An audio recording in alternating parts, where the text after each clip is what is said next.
Assalamualaikum warahmatullahi wabarakatuh.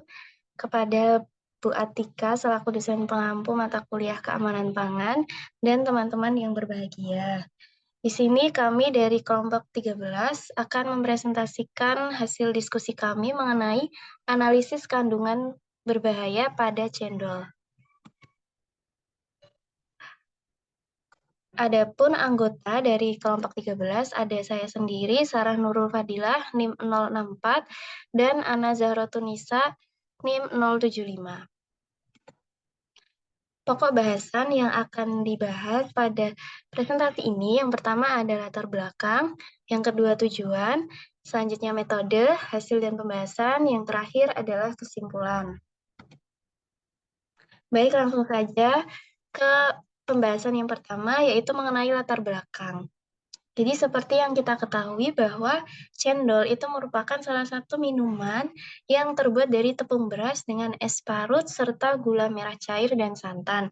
Nah, tepung beras yang ada pada cendol ini diolah biasanya dengan diberi pewarna hijau lalu dicetak melalui saringan khusus.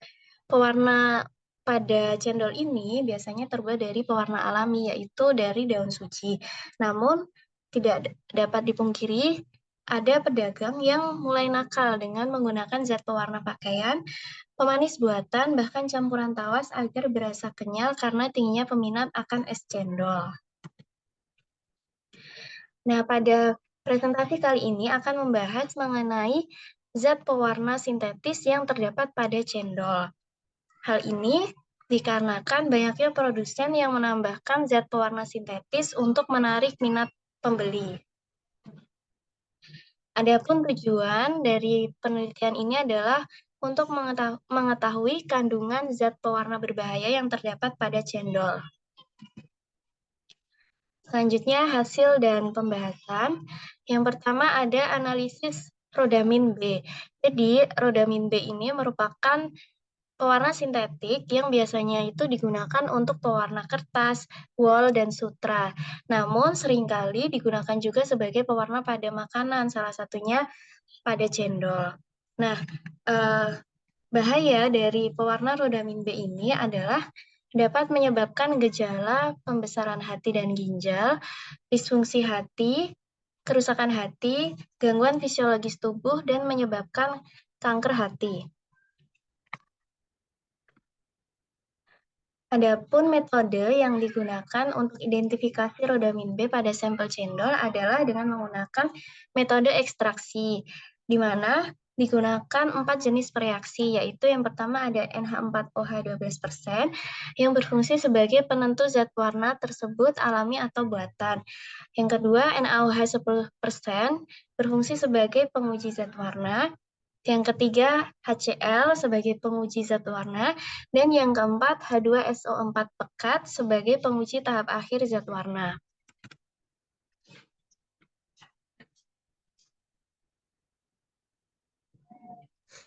Hasil dan pembahasan. Berdasarkan penelitian yang telah dilakukan, ditemukan bahwa sampel cendol dan cincau mengandung pewarna sintetis seperti rodamin B. Pengujian yang dilakukan meliputi analisis kualitatif terhadap perubahan warna sampel sebelum dan sesudah diberi perlakuan dengan berbagai reagen. Kehadiran rodamin B sendiri dalam produk makanan mengkhawatirkan karena potensi risiko kesehatannya dan kurangnya kesadaran di kalangan penjual dan juga produsen mengenai dampak berbahaya yang akan ditimbulkan. Nah, penggunaan pewarna sintetis ini seperti rodamin B dilarang oleh pemerintah, namun tidak ada sanksi yang jelas memungkinkan produsen untuk terus menggunakan zat berbahaya tersebut. Nah, pada penelitian sendiri menggunakan prinsip serapan benang wol, yang mana benang wol tersusun atas ikatan peptida yang di dalamnya terdapat ikatan sistina, asam glutamat, lisin, asam aspartik, dan arginin, sehingga dapat digunakan sebagai media penarikan zat warna pada penelitian ini. Untuk prinsip metode ekstraksi sendiri yaitu penarikan zat warna dari sampel ke dalam benang wol bebas lemak yang dilakukan dengan suasana asam dengan cara pemanasan. Next.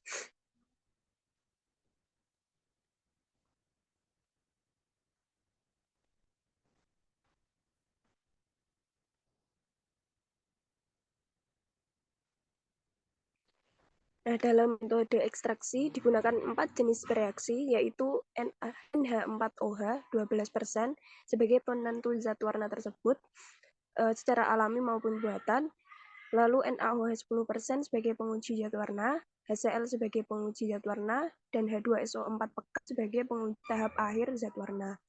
Rodamin B akan bereaksi membentuk warna dengan bereaksi tersebut, sehingga warna rodamin B menjadi lebih spesifik, dan yaitu bisa dilihat yang berwarna merah muda dengan HCl pekat dan berwarna jingga dengan H4SO4 pekat.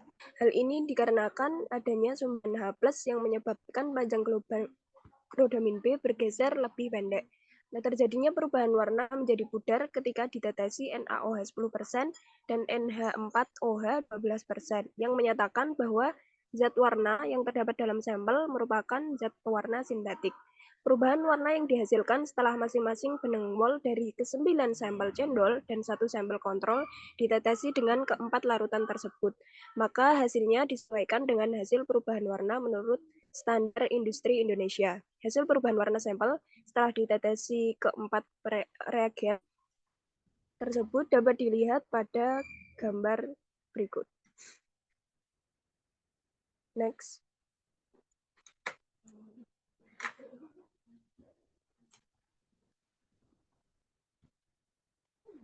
Berdasarkan hasil dari perubahan zat warna pada gambar, dapat disimpulkan bahwa ke-9 sampel yang telah diperiksa, terdapat 6 sampel atau sekitar 66,67% sampel cendol menggunakan pewarna alami, yaitu pada sampel dengan kode A1, A2, B1, B2, D1, dan E3. Untuk sebesar 22,2% sampel dengan kode A1 dan A2 yang berasal dari pasar nusukan, 22,2% sampel dengan kode B1 dan B2 yang berasal dari Mojosongo, 11,1% sampel dengan kode D1 yang berasal dari pasar Klewer, dan 11,1% sampel dengan kode E2 yang berasal dari pasar Legi. Ketiga sampel cendol lainnya atau sebesar 3,3% positif terbukti menggunakan pewarna sintetik rodamin B. Dan sebesar 22,2% sampel berupa warna rodamin B terdapat pada sampel dengan kode C1 dan C2. Sedangkan 11,1% ditemukan pada sampel dengan kode E1. Hasil pemeriksaan sampel dapat dilihat pada gambar berikut. Nah, berdasarkan hasil uji kualitatif sampel, dapat diketahui bahwa masih adanya pedagang yang menggunakan zat pewarna rodamin B pada makanan, padahal penggunaan rodamin B dilarang oleh pemerintah. Next.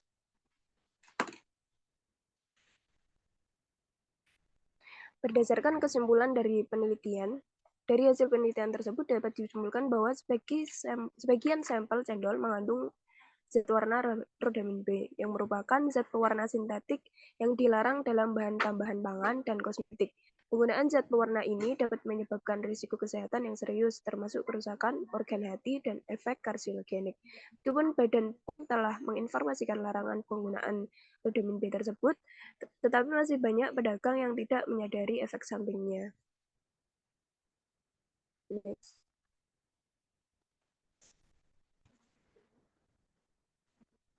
Oleh karena itu, perlu adanya tindakan yang lebih tegas dalam mengawasi penggunaan zat pewarna ini dalam makanan atau minuman untuk melindungi kesehatan konsumen. Selain itu, penting juga untuk meningkatkan kesadaran akan bahaya penggunaan zat pewarna sintetik di kalangan produsen, pedagang, maupun konsumen.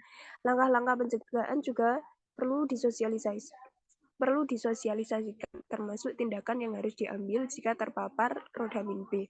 Dengan demikian, penelitian ini memberikan informasi penting untuk mendukung upaya perlindungan kesehatan masyarakat terkait penggunaan zat pewarna dalam makanan. Nah, untuk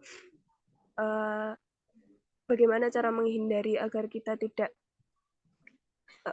terpapar rodamin B, yaitu cara membedakan cendol. Untuk cendol sendiri, cara membedakan cendol berwarna berbahaya dan juga pewarna alami adalah cendol yang berbahaya akan terlihat lebih mencolok, lalu meninggalkan bekas warna pada wadahnya, dan juga tekstur cendol yang menggunakan pewarna berbahaya itu akan lebih kenyal. Sedangkan untuk cendol berbahan alami, teksturnya lebih lembek dan juga mudah patah saat diaduk. Jadi perlunya waspada makanan berwarna-warni pada pewarna tekstil yang biasanya menjadi favorit produsen untuk membuat warna produknya menarik. Sekian presentasi dari kami. Baik, sekian presentasi dari kelompok kami. Apabila ada pertanyaan atau tanggapan, bisa disampaikan. Dan apabila ada kekurangan, mohon dimaafkan.